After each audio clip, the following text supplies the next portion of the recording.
डोंबिवली पूर्व येथील मोठगाव ठाकुर्ली सातपूल परिसरात आज दुपारी रस्त्याजवळ आणि झुडपांमध्ये तब्बल 107 तितर पक्षी मृत अवस्थेत आढळले। वन विभागाने सर्व मृत पक्ष्यांना ताब्यात घेत पंचनामा केलाय।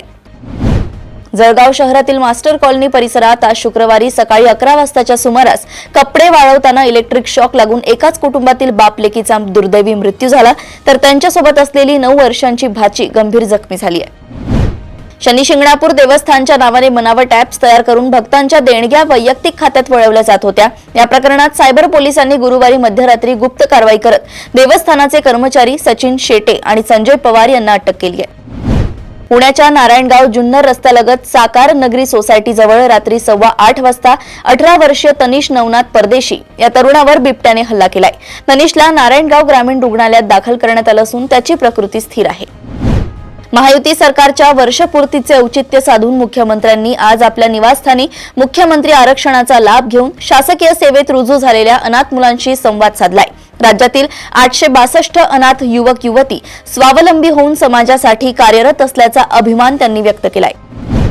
राष्ट्रवादी अजित पवार गटाचे प्रमुख तथा उपमुख्यमंत्री अजित पवार यांनी अभिनेते सयाजी शिंदे यांच्या भूमिकेचे समर्थन करत तपोवनातील वृक्षतोडीला विरोध केल्यानंतर आता शिवसेना शिंदे गटाच्या वतीने तपोवनात आंदोलन केले जाणार आहे। मुंबईच्या सेंट जॉर्ज रुग्णालयामध्ये येत्या 15 दिवसांमध्ये यकृत बाह्य रुग्ण विभाग सुरू करण्यात येणार असून रुग्णालयात शस्त्रक्रियाही करण्यात येणार आहे। त्यामुळे राज्य सरकारच्या रुग्णालयांमध्ये प्रथमच यकृतासंदर्भातील उपचार मिळण्याची स्वतंत्र सुविधा उपलब्ध होणार आहे। राज्यातील CCTNS या अत्याधुनिक पोलिसिंग प्रणालीमध्ये हिंगोली जिल्ह्याने अभूतपूर्व कामगिरी करत 201 पैकी 201 गुण मिळवत राज्यात अव्वल स्थान पटकावलंय। राज्यातील 53 युनिटमधून हिंगोलीने पहिला क्रमांक मिळवून पोलीस कामकाजातील कार्यक्षमतेचा नवा आदर्श ठेवलाय। पुण्यातून बीडकडे जाणाऱ्या कन्हैया ट्रॅव्हल कंपनीच्या खासगी आराम बसने अहिल्यानगर जवळील बाह्य वळण रस्त्यावर पहाटे 3:30च्या सुमारास अचानक पेट घेतला। या बसमध्ये 27 प्रवासी होते। सुदैवाने कोणतीही जीवितहानी झाली नाही। कुपोषण, बालमृत्यू, मेळघाटातील वीज, रस्ता, पाणी, आरोग्य या सर्व मूलभूत सुविधा तसेच अपुऱ्या अशा विविध 100 महत्त्वपूर्ण मुद्द्यांवरील प्रश्नांच्या उत्तरांकरिता न्यायालयात दाखल याचिकेवरून शुक्रवारी विविध विभागांचे सचिव रस्त्यालगतच्या गावांऐवजी आता सुधारित दौऱ्यानुसार मेळघाटातील अतिदुर्गम आदिवासी पाड्यांमधील समस्या जाणून घेणार आहेत। नागपुरातील प्रवाशांना इंडिगोच्या विमानाने पुण्याला जायचे होते, मात्र इंडिगोने काल 4 डिसेंबर रोजी प्रवाशांना मध्यरात्री नागपुरातून घेऊन पुण्याऐवजी हैदराबादला सोडल्याची धक्कादायक घटना घडली आहे। विमानाला पुण्यात लँड होण्याची परवानगी मिळत नाही असं कारण एअरलाइन्सनं दिलंय। वरळीमध्ये भाजप आणि शिवसेना ठाकरे गटाच्या कार्यकर्त्यांमध्ये राडा झालाय। कामगार युनियनवरून दोन्ही पक्षांमध्ये मोठा वाद झालाय। त्यामुळे वरळीत पोलिसांचा बंदोबस्त वाढवण्यात आलाय। भारतरत्न डॉक्टर बाबासाहेब आंबेडकर यांच्या 69व्या महापरिनिर्वाण दिनानिमित्त चैत्यभूमी शिवाजी पार्क येथे लाखोंच्या संख्येने येणाऱ्या अनुयायांसाठी बृहन्मुंबई महानगरपालिकेने जय्यत तयारी केली आहे। निवारा, स्वच्छता, वैद्यकीय सेवा आणि सुरक्षा व्यवस्था चोख ठेवण्यात आली आहे। लाडकी बहीण योजनेच्या लाभार्थ्यांना वर्षाअखेर मोठे गिफ्ट मिळण्याची शक्यता आहे। सरकार लाडक्या बहिणींच्या खात्यात 1500 रुपये नाही तर 3000 रुपये जमा करण्याची शक्यता आहे। मित्रासोबत फिरायला गेल्याने विरार पूर्व येथे राहणाऱ्या 14 वर्षीय अल्पवयीन मुलीला तिच्या आई व आजीने चाकू गरम करून चटके दिले। यात मुलगी गंभीर जखमी झाली असून विरार पोलिसांनी बुधवारी आई आणि आजी विरोधात गुन्हा दाखल केलाय। बिहारमधील शस्त्र तस्करी प्रकरणात NIAनं मोठी कारवाई केली आहे। राज्यातील 3 जिल्ह्यांमधील 60 ठिकाणी जवळपास 12 तास छापे टाकण्यात आले। या छाप्यात 2 संशयितांना अटक करण्यात आली आहे। देहरादून येथे लग्नावरून परतणाऱ्या वराड्यांचं वाहन दरीत कोसळून भीषण अपघात झालाय। या अपघातात तब्बल 5 वराड्यांचा मृत्यू झाल्यानं मोठी खळबळ उडाली आहे। ही घटना लोहाघाट राष्ट्रीय महामार्गावरील बागधराजवळ घडली आहे।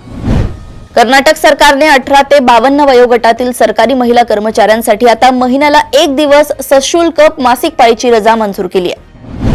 खानापूर तालुक्यातील ढवळेश्वर येथील प्रदीप पाटील यांचा मुलगा शौर्य पाटील याने दिल्लीच्या शाळेतील शिक्षकांच्या छळास कंटाळून आत्महत्या केली होती। याचे पडसाद गुरुवारी संसदेत उमटले। खासदार विशाल पाटील यांनी या प्रकरणी शाळेच्या चौकशीची मागणी केली आहे। बंगलोरमधील एका तरुणाची एक पोस्ट रेडिटवर व्हायरल होत असून 2 मैत्रिणी घरी मुक्कामाला राहिल्या म्हणून सोसायटीनं 5000चा दंड केल्याची तक्रार त्यानं केली आहे। त्यामुळे हा ठोठावलेला दंड योग्य की अयोग्य या संदर्भात या पोस्टवरून मोठी चर्चा पाहायला मिळते। तुर्कीतील इझमिर येथे पाकिस्तान, अमेरिका, अझरबैजान आणि तुर्कीच्या सैन्यात संयुक्त सैन्य अभ्यास सुरू आहे. हे चारही देश एकाच वेळी सैन्य कवायती का करतायत असा प्रश्न निर्माण झालाय. यांच्या एकत्र येण्यामुळे भारताचंही टेन्शन वाढलंय. रशियाचे राष्ट्राध्यक्ष व्लादिमीर पुतीन भारत दौऱ्यावर आहेत. शुक्रवारी दोन्ही देशांमध्ये अनेक क्षेत्रात मोठे आणि महत्त्वाचे करार झाले. व्लादिमीर पुतीन आणि पंतप्रधान नरेंद्र मोदी यांच्यात हैदराबाद हाऊस येथे द्विपक्षीय चर्चा संपन्न झाली आहे. गाझामध्ये दहशतवादी संघटना हमासच्या नाकात दम करून सोडणारा आणि इस्रायलला मदत करणारा आदिवासी नेता यासर अबू शबाब याची गोळ्या झाडून हत्या करण्यात आली आहे.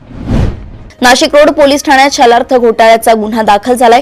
या प्रकरणी आर्थिक गुन्हे शाखेने शिक्षण मंडळाचा सेवानिवृत्त अध्यक्ष नितीन उपासनी याला अटक केली आहे. या घोटाळ्यात तत्कालीन शिक्षण उपसंचालक भाऊसाहेब चव्हाण यांनी फिर्याद दिली होती, मात्र तोच मुख्य संशयित असल्याचं समोर आलंय. छत्रपती संभाजीनगरमध्ये श्री साई इन्स्टिट्यूटच्या 133 MCA विद्यार्थ्यांना परीक्षेच्या दिवशी हॉल तिकीटच मिळाले नाही. यामुळे विद्यार्थी परीक्षेला मुकले. संतप्त विद्यार्थ्यांनी कॉलेज परिसरात ठिय्या आंदोलन केले. फसवणूक झालेल्या विद्यार्थ्यांच्या तक्रारीवरून संस्था चालकांवर गुन्हा दाखल झालाय. मुंबई विद्यापीठाने 2026च्या उन्हाळी सत्राच्या परीक्षांचं वेळापत्रक जाहीर केलं असून पदवी स्तरावरील परीक्षा 1 एप्रिल 2026 पासून सुरू होतील.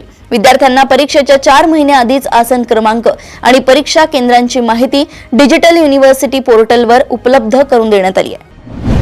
भारतीय रेल्वेने ऑनलाईन तत्काळ तिकिटांचे नियम बदलल्यानंतर आता आरक्षण खिडकीवर बनवल्या जाणाऱ्या तत्काळ तिकिटांच्या नियमांमध्ये बदल केलाय. रेल्वे आता तिकीट काउंटरवरही OTP आधारित तत्काळ तिकिटे देण्याची व्यवस्था सुरू करणार आहे. ही सुविधा 6 डिसेंबर पासून 13 गाड्यांमध्ये लागू केली जाईल, ज्यामध्ये दुरंतो आणि वंदे भारत यांचा समावेश आहे.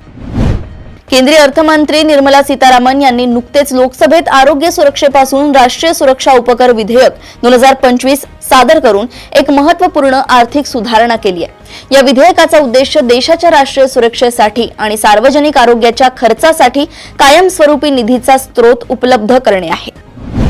भारतीय सिनेमाचा चेहरा मोहरा बदलून टाकणारा आणि आजही क्लासिक ऑफ क्लासिक्स म्हणून गौरवला जाणारा निमती GP सिप्पी दिग्दर्शक रमेश सिप्पी यांचा शोले आता नव्या तेजानं झळझळत प्रेक्षकांसमोर येतोय. येत्या 12 डिसेंबरला सिप्पी फिल्म्स मार्फत भारतभरातील हजारांहून अधिक सिनेमागृहात शोले द फायनल कट प्रदर्शित होतोय.